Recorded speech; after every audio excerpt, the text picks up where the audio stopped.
What's going on, guys? Welcome back to another video. Today, we're doing a same night Smackdown review. I decided to do this because I'm going to be busy tomorrow, Saturday morning, so it's going to have to be tonight. Plus, I got the Backlash predictions video coming out, so I think that tonight is an appropriate night to do the Smackdown review. And I gotta say that this is debatably, actually, no, it's not really debatably, because I think that this is the best crowd we've gotten all year. Obviously, WrestleMania is up there and everything, but this crowd cheered so much that Luke Gallows and Carl Anderson got the biggest pop that I've ever seen them got. And I can't say the same for Karrion Kross, but this crowd was everything. And I can only imagine what they're gonna do for all the Backlash matches tomorrow night. But with that being said, shout out to Puerto Rico. You guys proved exactly why you deserve a PLE, and you guys absolutely deserve to have yearly shows in Puerto Rico. And I just think that if this doesn't do it, then WWE has something against Puerto Rico. But anyways, the LWO started the show. I mean, the crowd lost its mind when Ray's music hit and the LWO music. The LWO is so over right now. Like, I was even tempted to pick up an LWO shirt because there's just so much to like about this faction. And yeah, it was just so great. Probably, again, I think one of the best decisions of the Triple H era. But anyways, it didn't take long for the Judgment Day to erupt, and it was only Finn, Rhea, and Dom, Damian Priest, kind of chilling backstage, but they ended up coming out, and Ray was dissing Dom in Spanish, which I thought was absolutely genius, and Dom ended up saying something to Ray in Spanish. Now, I have no idea. Now, if you guys watch the show, you guys can leave down in the comments if you understood what they were saying in this opening segment. But clearly it was something deep, because I mean, the crowd reaction was so insane. Like, I haven't heard a crowd go oh in like this hard in a long time. But that was it was a beautiful opening segment. Like, this definitely just lifted up the spice level for both matches. Not just Zelina versus Rhea, but the street fight as well. Just the personal back and forth. It was cool. But let's move on to the OC. Love seeing them back. Luke Gallows and Carl Anderson's first match in months, I believe, taking on the Viking Raiders, and the OC got a great reaction. I love the fact that Mia Yim finally has something big to do. And that's no disrespect to Candace. It just felt right that she was in the OC. And, I mean, AJ Styles is back. Mia Yim is doing something great. Carl Anderson and Luke Gallows can just focus on putting on banger matches again. It feels great. And it really tells you just how important AJ Styles is. But the funny thing was, he was on commentary. And if you guys are wondering why he has the red name, it's because the roster changes ain't into effect. And AJ Styles was on Raw before he got injured, but that would quickly be changed to blue on next week's SmackDown. But anyways, AJ Styles took a shot at Roman Reigns, saying that he wants to be his next target. He understands that everyone's going to go after the World Heavyweight title, but AJ wants something bigger than that, and that's the WWE Universal Championship. And I really am thinking that they're going to do AJ Styles versus Roman at maybe Money in the Bank or SummerSlam. To me, you guys know me, I think Cody Rhodes versus Roman should happen at SummerSlam somehow. I think AJ Styles versus Roman would be good for Money in the Bank, because AJ doesn't necessarily need a Money in the Bank win. So it would be perfect to slap AJ versus Roman Reigns at Money in the Bank. And also, that's in front of an England crowd. So, I mean, that's just going to blow the roof off the place. But like I said, yeah, this is pretty interesting. And me personally, I would kill for AJ Styles versus Roman to happen again. But regarding the match, OC versus Viking Raiders was good. And I think this was just because of the crowd. Like, if there was a traditional crowd, maybe I would have not thought highly, but that's what crowds make a difference. OC won, Mia Yim kicked Sarah Logan's ass, and overall, feel good moment for the OC. After that, we got Bianca Belair coming out, and this is the last time we'll see Bianca with the Raw Women's Championship, I believe, until they switch off the titles or Bianca does something with it. But yeah, Bianca coming out, really, she it didn't take long for Bianca to get interrupted by Damage Control. I mean, I figured that Damage Control would interrupt them, and here's the interesting thing. When Damage Control came out and they obviously assaulted Bianca 3-on-1, Bayley sort of kicked Bianca in the back and it drove Io.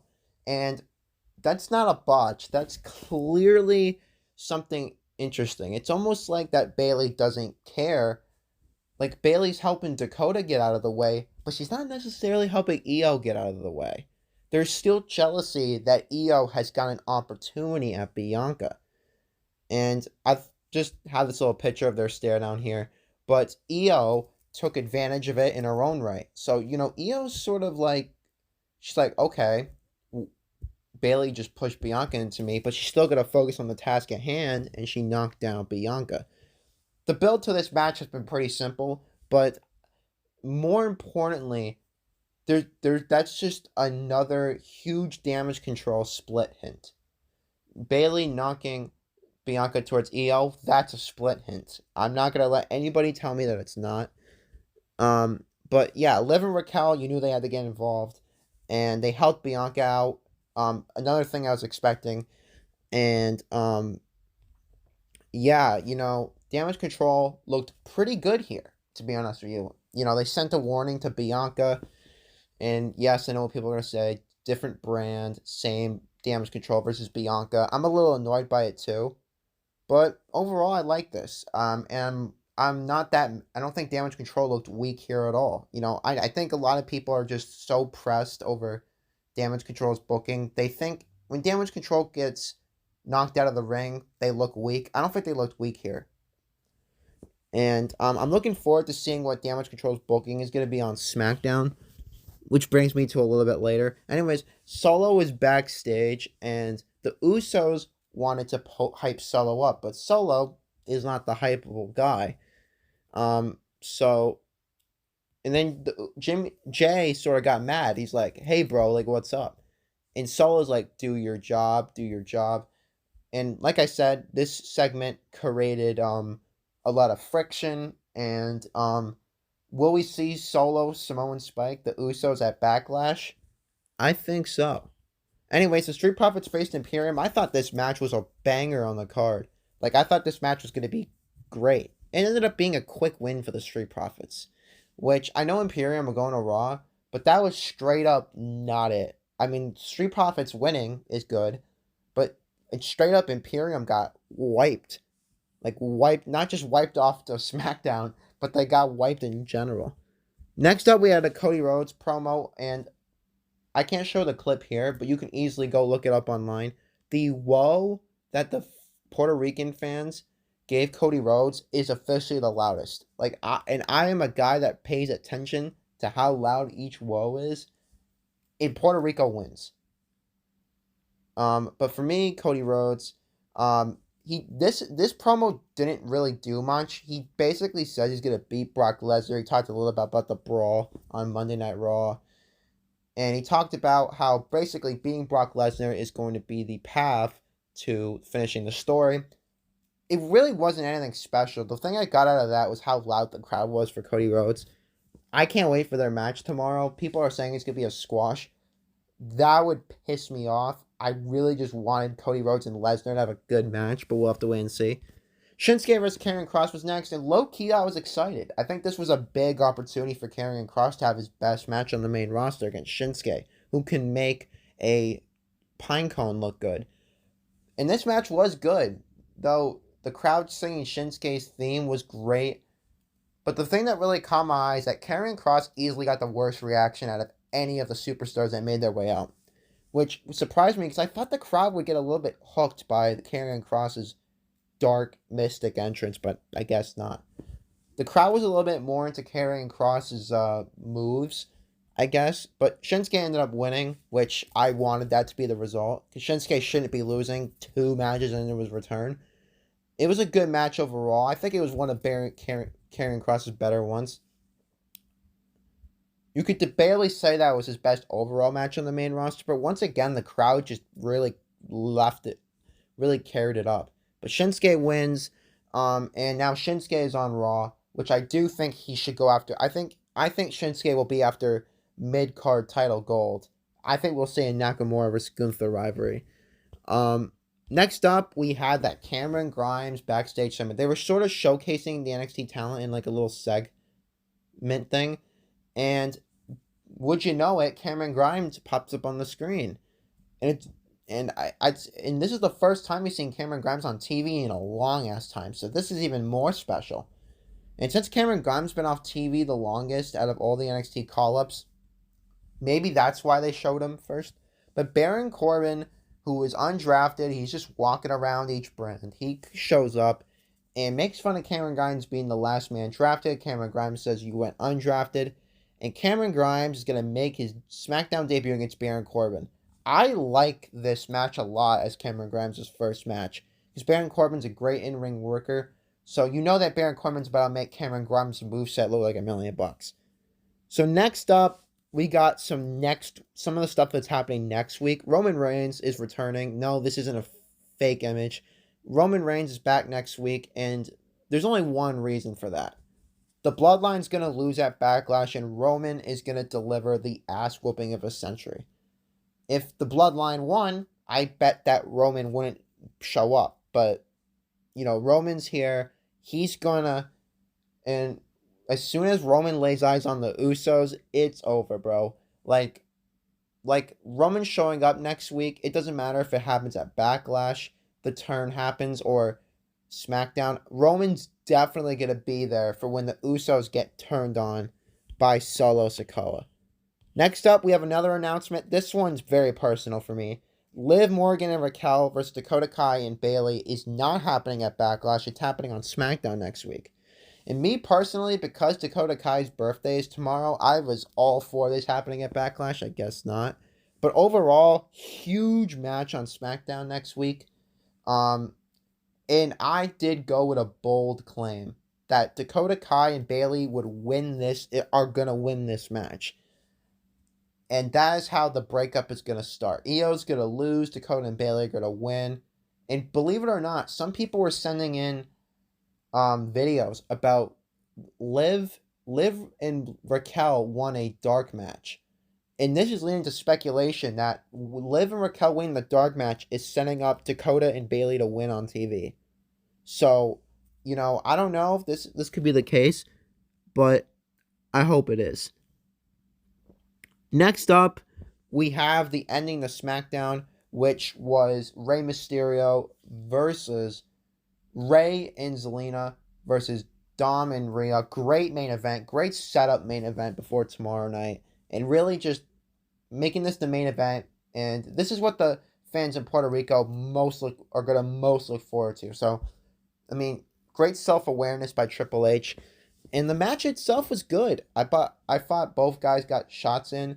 But Finn Balor tried to... But at the end of the day, no one won. There's a DQ. Damian Priest came in. And Damian Priest, who's been sitting backstage all night, came in. And Judgment Day had Rey dead to rights. But probably one of the most badass entrances all year. Bad Bunny comes in with LWO. Looking like a absolute boss. Looking like Bad Bunny brought in his maximum security.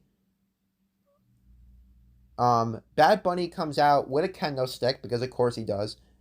And the LWO take out the LWO take out the Judgment Day with Damian Priest standing in the ring staring at Bad Bunny directly. If you guys know what I'm talking about, That shot of Damian Priest staring at Bad Bunny while chaos is happening behind him gives me goosebumps. I love that shit. So, anyways, Dominic decided to do one for Damian Priest. He took a kendo stick shot, and the show ends with Damian Priest putting on an LWO shirt, or shows Bad Bunny putting an LWO shirt on. It's just such good shit. It's just such a good ending. This show was, once again, I gotta say that SmackDown this week, it was awesome, and um, I'm not I'm not gonna start any wars saying this is the best wrestling show a week, but I watched all the wrestling shows this week. This show was by far the most fun I had generally watching it. So yeah, that was pretty much my SmackDown review. Bad Bunny got the huge pop, got one of the biggest pops of the year. Dakota and Bailey have a tag team title match next week. We saw Cameron Grimes. The crowd was pumped. The OC first match back together in a main event that is awesome. And with that being said, that is it. And I'll see you guys tomorrow morning for the Backlash predictions video.